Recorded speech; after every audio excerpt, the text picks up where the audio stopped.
In the 1930s, the German military adopted a machine that they believed would make their communication secure for 1,000 years. It was called the Enigma. To the untrained eye, it looked like a heavy, wooden box typewriter. It had a keyboard, a lamp board with letters that lit up, and a set of rotors. But inside, it was a mechanical nightmare of complexity. When a German operator pressed a key, say A, an electrical current flowed through the machine. It passed through a plug board, which swapped the letters.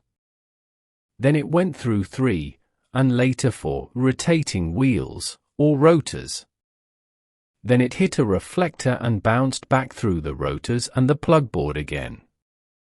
Finally, a letter would light up on the lamp board. A might become X. But here was the genius of the machine: the rotors moved. If you pressed A again, the current would take a different path. This time, A might become P. The code changed with every single keystroke. The mathematical possibilities were staggering. With the standard 3-rotor Enigma, the number of possible settings was 159 million. That is 159 followed by 18 zeros. To check every setting, it would take a team of thousands of people millions of years. The German High Command, led by men who prided themselves on logic and mathematics, looked at these numbers and concluded one thing: the Enigma was unbreakable. It was physically impossible for a human mind to reverse engineer the settings without the daily codebook. This belief became a cornerstone of the Nazi war machine. They trusted Enigma with everything. They used it to coordinate the blitzkrieg into Poland and France. They used it to direct the U-boat wolf packs in the Atlantic.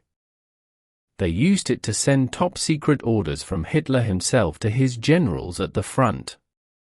They were so confident that they broadcasted their messages via radio waves, blasting them into the atmosphere for anyone to hear. Why hide the signal if the message is unreadable? German signals officers would often laugh at the idea of British intelligence trying to crack their codes. They imagined British clerks in London sweating over transcripts, wasting their time on a puzzle that had no solution. They sneered at the antiquated British. They believed that the British Empire was a relic of the past, incapable of matching the modern, scientific brilliance of the Third Reich. This hubris was absolute. Even when they lost battles, they never suspected their communications were compromised. They blamed spies. They blamed radar. They blamed bad luck. They never blamed the machine. The machine was perfect. The machine was Aryan mathematics made steel. But they forgot one thing. Mathematics doesn't care about race or ideology. It only cares about patterns. And while the Germans were laughing at the impossibility of the task, a group of people in a quiet English country house were beginning to ask a dangerous question. What if it isn't impossible? The story of breaking Enigma doesn't begin in England. It begins in Poland. In the 1930s, Poland was a nation living in the shadow of two giants, Nazi Germany and the Soviet Union. They knew war was coming. They knew they needed an edge. While the British and French were relying on traditional spies, who were often caught and executed, the Polish Cipher Bureau took a different approach. They hired mathematicians. 3 brilliant young men, Marian Rejewski, Jerzy Rosiecki, and Henryk Zygalski, began to study the Enigma traffic coming from Germany. Working in secret in Warsaw, Rejewski used pure mathematics to analyze the wiring of the German rotors. He didn't have a stolen machine. He deduced the internal wiring of the machine purely by looking at the gibberish it produced. It was a feat of mental gymnastics that is almost incomprehensible. He realized that the Germans were making a mistake. At the start of every message, the German operators would transmit a message key twice. For example, if the key was ABC, they would type abkabk. This tiny repetition was the crack in the armor. It gave Rejewski a pattern. Using this pattern, the Poles built their own reverse Enigma machines, which they called bombers. For a few years, they read the German mail. They knew Hitler's plans before his own generals did. But in 1939, the Germans changed the procedures. They added more rotors. They increased the complexity. The Polish bombers stopped working. The lights went out. Poland was about to be invaded. Rejewski knew that if the Germans captured him and his team, they would be tortured and killed, and the secret would die with them. So, in July 1939, just weeks before the invasion, the Polish intelligence service invited their British and French counterparts to a secret meeting in the Pyry Forest near Warsaw.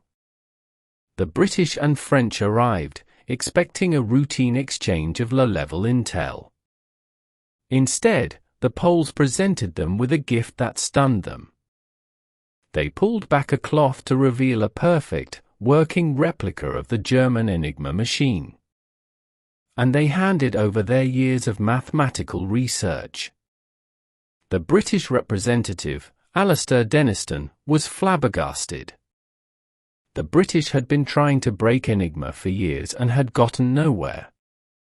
They had assumed it was unbreakable. Now, the Poles were handing them the keys to the castle. This act of generosity was the foundation of everything that followed. Without the Polish gift, the British would have started the war blind. Rejewski and his team fled Poland just ahead of the Nazi tanks. They would spend the war on the run, never receiving the credit they deserved. But they had passed the torch. The Germans invaded Poland, confident that their secrets were safe. They didn't know that a heavy leather suitcase was already on its way to London, carrying the seed of their destruction. With the Polish machine in hand, the British established a top-secret code-breaking centre. They chose a Victorian estate in Buckinghamshire called Bletchley Park. It was ugly, sprawling, and notoriously drafty. The code name for the operation was Station X. The man in charge, Commander Alastair Denniston, realized that traditional military men couldn't break this code. He needed a different kind of mind. He needed lateral thinkers. He went on a recruiting drive that would have made a traditional Prussian general choke on his schnapps. He recruited from universities. He recruited from chess clubs. He recruited crossword puzzle champions. He famously held a crossword competition in the Daily Telegraph. Anyone who could solve the puzzle in under 12 minutes was invited for an interview. The result was the strangest collection of people ever assembled to fight a war. Bletchley Park looked less like a military base and more like a chaotic university campus. There were professors in tweed jackets who refused to wear uniforms. There were women from the Wrens, Women's Royal Naval Service, who did the heavy lifting of the clerical work. There were linguists, Egyptologists, and mathematicians. And in the center of this eccentric circus was Alan Turing. Turing was a 27-year-old mathematician from Cambridge. He was socially awkward, disheveled, and openly gay in a time when homosexuality was illegal. He wore his gas mask while riding his bicycle to prevent hay fever. He chained his tea mug to the radiator so it wouldn't be stolen. To a German officer, Turing would have looked like a degenerate. A weakling. But Turing possessed a mind that was terrifying in its power. While others tried to solve the enigma with linguistics, looking for German words, Turing looked at it as a logic problem. He realized that the German confidence was their weakness. The Enigma machine had one fatal flaw designed into it: a letter could never be encrypted as itself. If you pressed A, the machine would produce anything except A. This sounded like a safety feature, but to a mathematician like Turing, it was a massive clue. It meant you could eliminate possibilities. The atmosphere at Bletchley was intense. They worked in wooden huts, Hut 6, Hut 8, that were freezing in the winter and boiling in the summer. They worked 24-hour shifts. The stress was unbearable. They knew that every minute they wasted, ships were being sunk and men were dying. The clash of cultures was stark. In Berlin, the encryption was handled by stiff, disciplined officers who followed orders perfectly. In Bletchley, the decryption was handled by a chaotic group of boffins who argued, drank bad coffee, and broke every rule in the book. But the boffins had one advantage. The Germans thought they were unbeatable. The British knew they were the underdogs. And desperation is a powerful fuel for innovation. Alan Turing knew that the Polish bomber method wouldn't work anymore. The Germans had made the Enigma too complex. Trying to check the settings by hand was impossible. Turing realized that to fight a machine, you needed a machine. He designed a device that was the forerunner of the modern computer. He called it the bomb, in honor of the Polish device, but operating on a completely different principle. The bomb was not a small desktop device. It was a massive, electromechanical beast. It stood 7 feet tall and 6 feet wide. It weighed a ton. It was filled with miles of colorful wire and dozens of rotating drums that mimicked the rotors of the Enigma. The sound of the bomb was deafening. It sounded like a room full of knitting needles clicking together, tick-tock, tick-tock. The concept was brilliant. The Codebreakers would guess a small snippet of the message, a decrypt. For example, they knew the Germans usually signed off with Heil Hitler or started a weather report with Wetter Vorhersage. They would feed this guess into the bomb. The bomb would then mechanically spin through the millions of possible rotor settings to see if any of them could produce that specific snippet of text. It used electricity to reject the incorrect settings.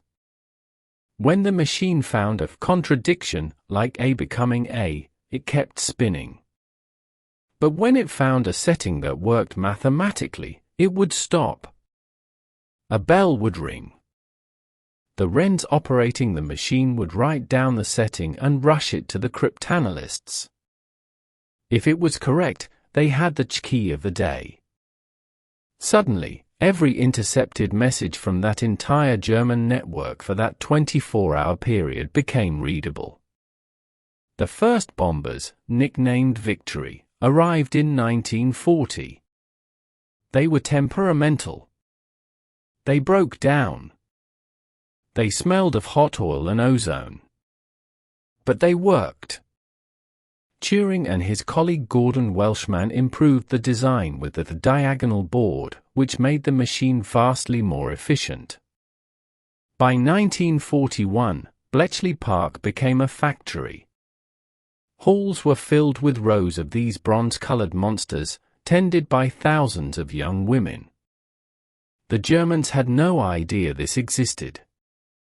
They assumed code breaking was done by men with pencils. They couldn't conceive that the British had industrialized the process. While the German operators were tapping away on their Enigmas, confident in their security, the bombers at Bletchley Park were stripping away their secrets at 120 revolutions per minute. The bronze goddess was eating the Wehrmacht's nervous system from the inside out. And the German High Command, sitting in their offices in Berlin, didn't feel a thing. While Turing's bombers were a masterpiece of theory, they were useless without data. They needed the daily settings, the rotor order, the plugboard connections, and the starting positions. Getting these was the hardest part of the war. The Germans changed the settings every night at midnight. Bletchley Park had to start from scratch every 24 hours. Sometimes, the cryptanalysts could guess the settings based on lazy German operators. But they needed hard intel. They needed a pinch. A pinch was the act of physically stealing codebooks and rotor settings from the enemy. It was incredibly dangerous. German officers were ordered to destroy their Enigma machines and codebooks with acid or explosives at the first sign of capture. But on May 9, 1941, the Royal Navy got lucky. In the North Atlantic, a convoy escort group led by the destroyer HMS Bulldog attacked German U-boat U-110. They depth-charged it fiercely. The U-boat captain, Fritz Julius Lemp, panicked. He ordered the boat to surface and the crew to abandon ship. He assumed the boat was sinking. But it wasn't. The British ships opened fire, keeping the German crew pinned down on the deck or in the water. Crucially, they didn't sink the U-boat. Captain Lemp realized his mistake. His boat was floating, and the British were boarding it. He tried to swim back to scuttle it, but was likely shot in the water. A British boarding party from HMS Bulldog, led by Sub-Lieutenant David Baum, rowed over to the U-boat. The U-boat. Baum had never been on a submarine before. It was dark, claustrophobic, and smelled of diesel and fear. He didn't know if it was booby-trapped or about to sink. But he went inside. He found the Enigma machine still plugged in the radio room. And more importantly, he found the codebooks. Specifically, he found the CAS signal, short signal, codebook and the bigram tables used by the U-boats. The British sailors formed a human chain and passed the heavy Enigma machine and the waterproof bags of documents up the ladder and into their small boat. They got away just before the U-110 finally sank. It was the greatest intelligence heist of the war. The British Admiralty was terrified that the Germans would find out. They swore the crew of the Bulldog to total secrecy. They even told the German survivors that their captain had successfully scuttled the boat. The Germans believed it. They never suspected the pinch had happened. The captured materials were rushed to Bletchley Park. For Alan Turing and his team in Hut 8, it was like the lights had suddenly been turned on. With the U-110 materials, they could read the U-boat traffic for the entire months of May and June. More importantly, they now understood the structure of the German naval signals. This allowed them to develop new techniques to break the codes even without captured books. The U-110 pinch was the moment the tide began to turn in the Battle of the Atlantic. The Germans were still broadcasting their plans, arrogant in their belief that U-110 secrets were at the bottom of the ocean. They were actually sitting on a desk in Buckinghamshire. The Battle of the Atlantic was the lifeline of Britain. If the U-boats cut the supply lines from America, the war was over. Admiral Donitz, commander of the U-boats, was running the war based on efficiency. He organized his boats into wolf packs. They would form a patrol line across the convoy routes. When one U-boat spotted a convoy, it would radio the position to Donitz in France. Donitz would then radio all the other U-boats in the area to converge for a mass attack at night. This required a huge amount of radio traffic. Before the U-110 pinch, the British could hear the signals but couldn't understand them. They knew a wolf pack was forming, but they didn't know where. After the pinch, the picture changed completely. The British Admiralty set up the Submarine Tracking Room in London, directed by Roger Wynne. Wynne was a brilliant, eccentric barrister who used the ultra-intelligence to get inside Donitz's mind. He received the decrypted messages from Bletchley Park almost as fast as Donitz received them from his U-boats. Wynne began to move convoys around the ocean like chess pieces. A convoy heading east would suddenly receive urgent orders to steer 200 miles to the south. The German wolf pack waiting in the north would find nothing but empty ocean. They would patrol for days, wasting fuel, confused. German captains began to report strange phenomena. Convoy spotted, but it altered course just before we could attack. No targets found in the designated area. Donitz was baffled. His entire strategy relied on finding the enemy. His captains began to get paranoid. They suspected everything. Was it radar? Was it spies in the ports? Was it spotter planes? They even suspected that the British had developed a way to home in on their radio transmissions, which was partially true, high-frequency direction finding, or huff-duff. But they never suspected the Enigma. The German signals officers assured Donitz that Enigma was secure. "It is mathematically impossible to break," they repeated. This arrogance was fatal. Because they trusted the machine, they kept using it. They kept filling the airwaves with the exact locations of their patrol lines. The Atlantic began to go silent for the Germans. Instead of a happy time of endless sinkings, the U-boats found themselves hunting ghosts. And worse, the hunters became the hunted. The British began to route their escort groups, destroyers and frigates, not away from the U-boats, but directly toward them. U-boats that were surfacing to recharge their batteries or meet a supply submarine, a milch cow, would suddenly find a British Liberator bomber dropping out of the clouds directly overhead. The losses began to mount. The German crew's morale plummeted.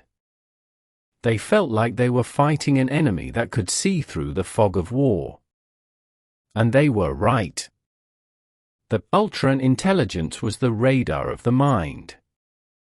It allowed the Allies to see the battlefield as it truly was, while the Germans were fighting blind. In North Africa, the desert fox, Erwin Rommel, was running circles around the British. He was a master of tactical maneuver. He moved faster and hit harder than anyone expected. But Rommel had a weakness. He was a micromanager. He loved to communicate. He sent constant streams of detailed reports back to Berlin, describing his troop positions, his fuel status, his ammunition counts, and his future plans. He used the Enigma to send these messages.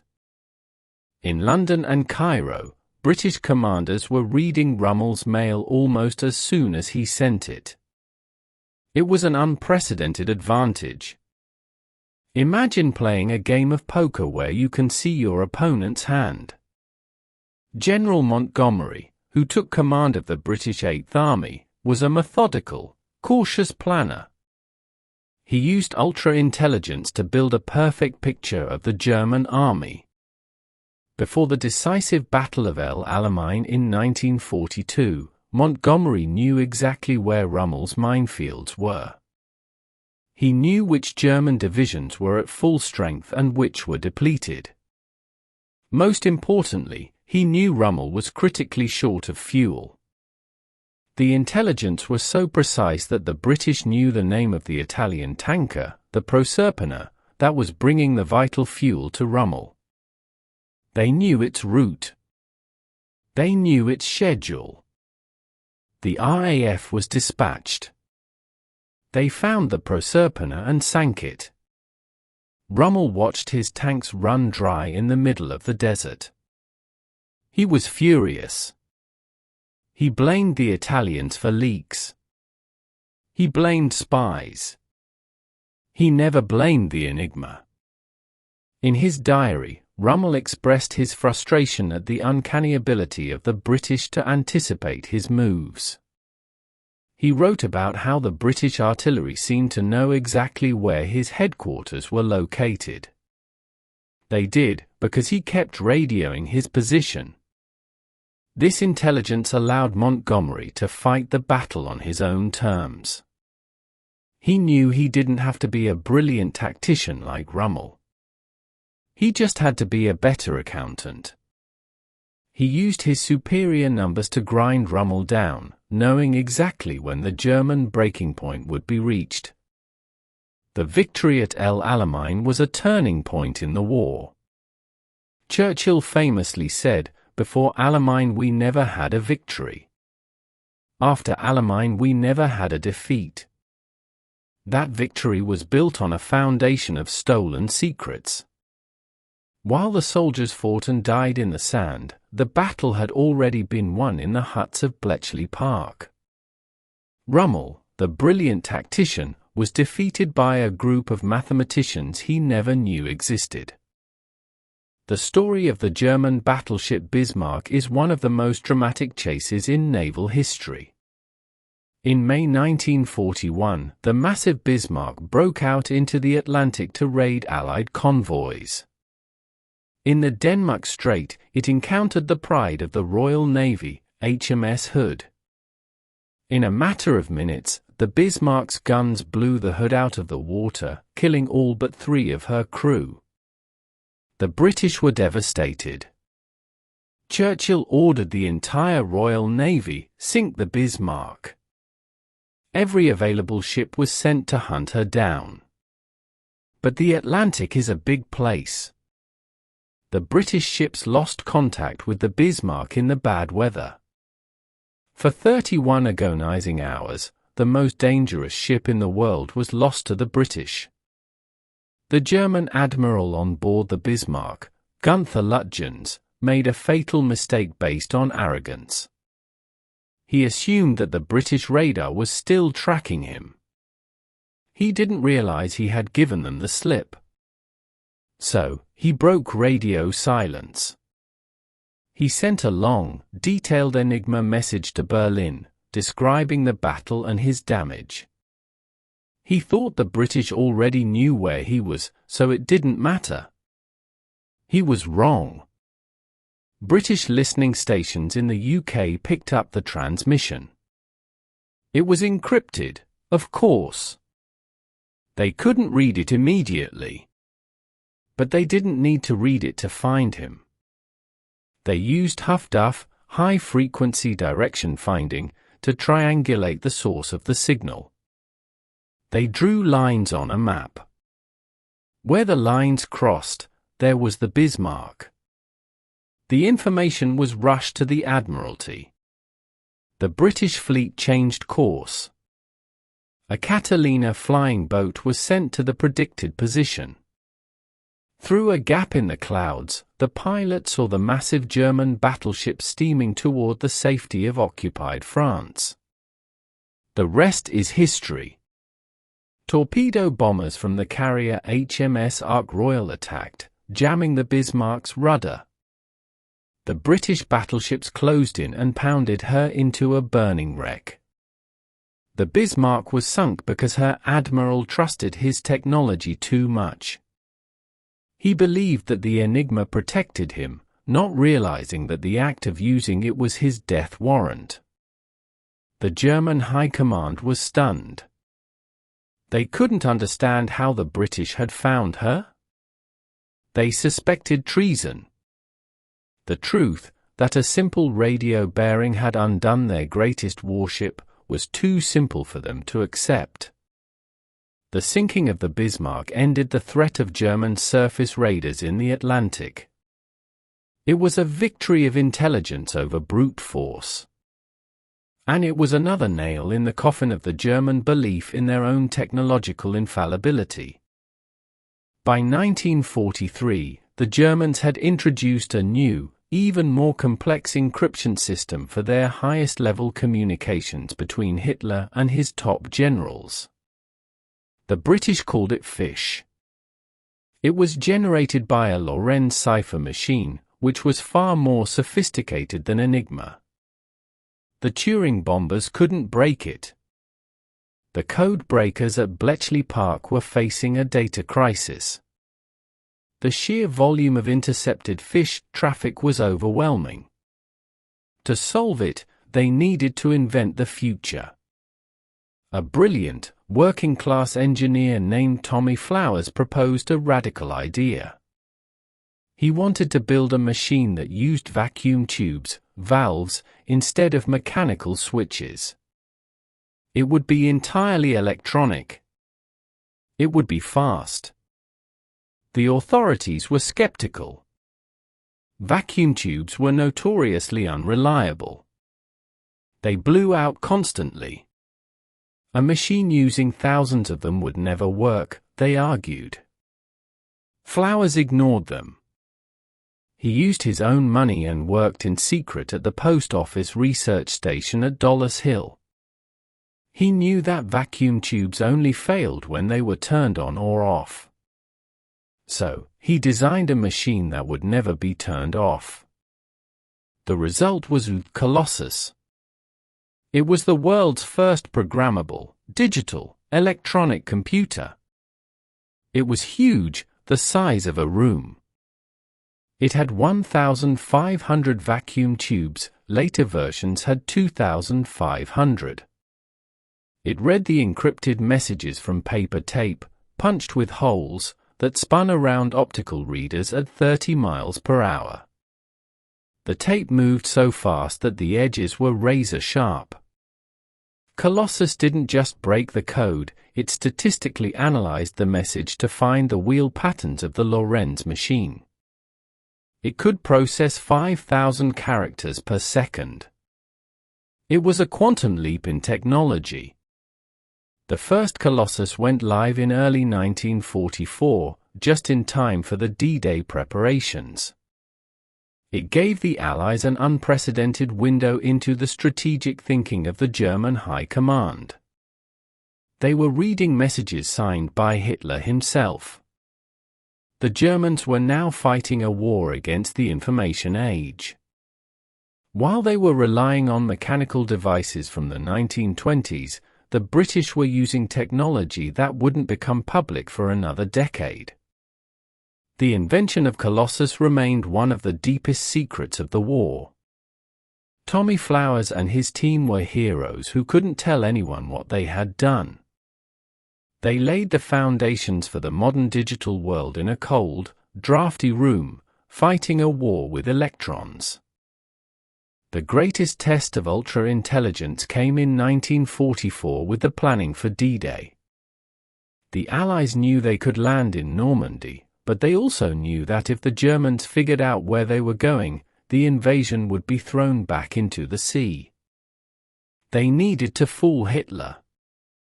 They created Operation Fortitude, a massive deception plan designed to convince the Germans that the invasion would come at the Pas de Calais, the narrowest point in the English Channel.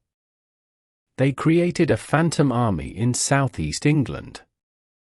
They built fake rubber tanks and wooden airplanes.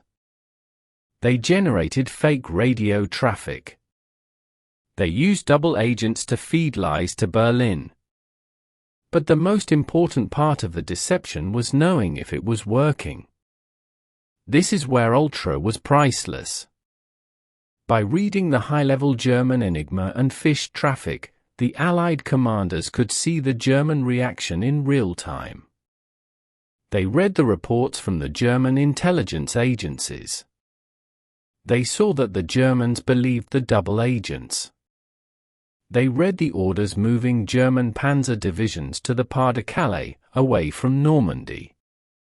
They read a report where Hitler himself stated his belief that Normandy was a feint and the real attack would come later. It was a nerve-wracking game of poker. Eisenhower was betting the entire war on a bluff. If Ultra had gone silent, or if the decrypt showed that the Germans were moving toward Normandy, he might have called off the invasion. But the intelligence held steady. On June 6, 1944, when the Allies landed in Normandy, the German 15th Army, their most powerful reserve, was sitting uselessly in the Pas-de-Calais, waiting for an invasion that would never come. It took weeks for the German High Command to realize they had been duped. By then, the Allies were ashore and couldn't be dislodged.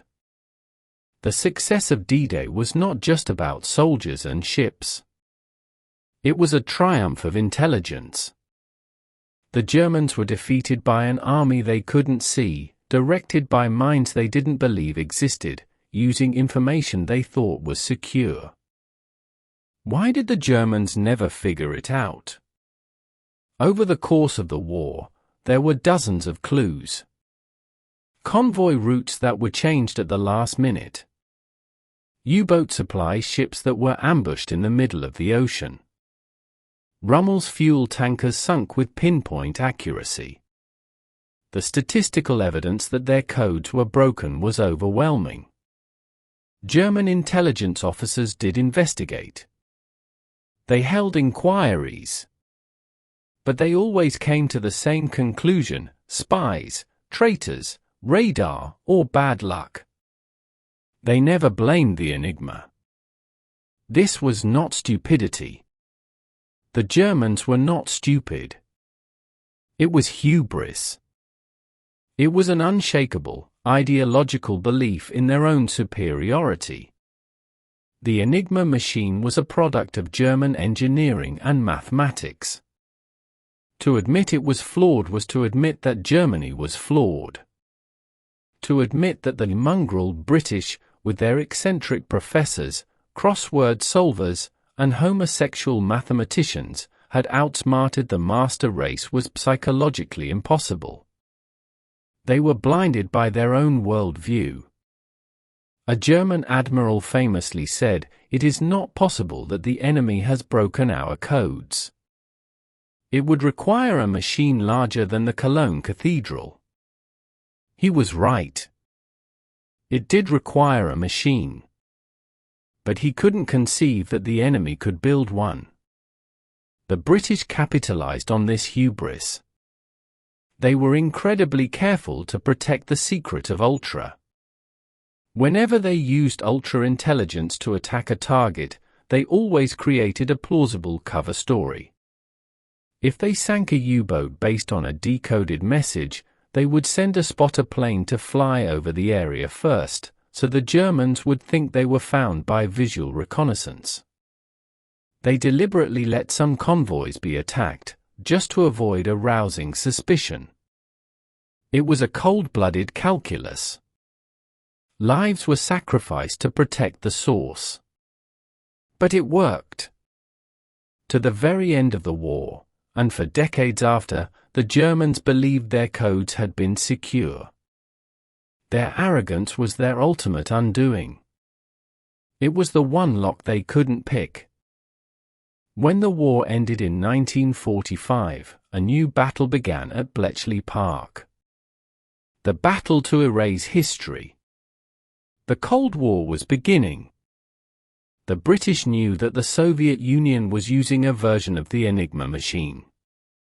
If the Russians knew the British could break it, they would change their systems. So, the order came down from Churchill: destroy everything. The bomb machines were dismantled with blowtorches. The Colossus computers were broken up into pieces. Thousands of documents were burned. The blueprints were destroyed. The thousands of people who had worked at Bletchley Park, the mathematicians, the wrens, the engineers, were sworn to lifelong secrecy under the Official Secrets Act. They went back to their normal lives. They became teachers, accountants, and housewives. They couldn't tell their spouses or their children what they had done. They watched the war movies showing the soldiers and the pilots, knowing that the real story was hidden in a burnt-out hut in Buckinghamshire. Tommy Flowers, the man who built Colossus, was ordered to destroy his creation. He burned the blueprints in his fireplace. He was never recognized for inventing the digital computer. He died in obscurity.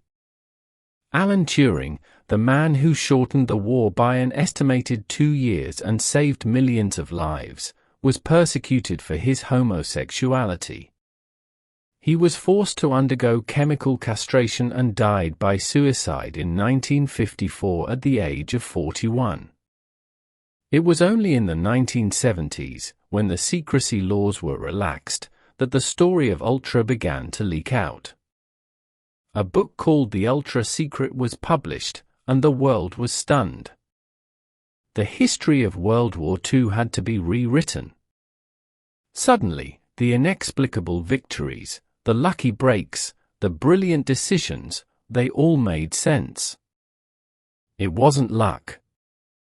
It was knowledge. The veterans of Bletchley Park, now old men and women, were finally able to talk. They were belatedly recognized as heroes. Their story is a testament to the power of the human mind. The Germans sneered at them. They looked down on them. But in the quiet rooms of Bletchley Park, the amateurs and boffins fought a silent, deadly war against the greatest military machine on earth. And with pencil, paper, and a bronze goddess that went tick-tock, they broke the unbreakable box, and they broke the Third Reich.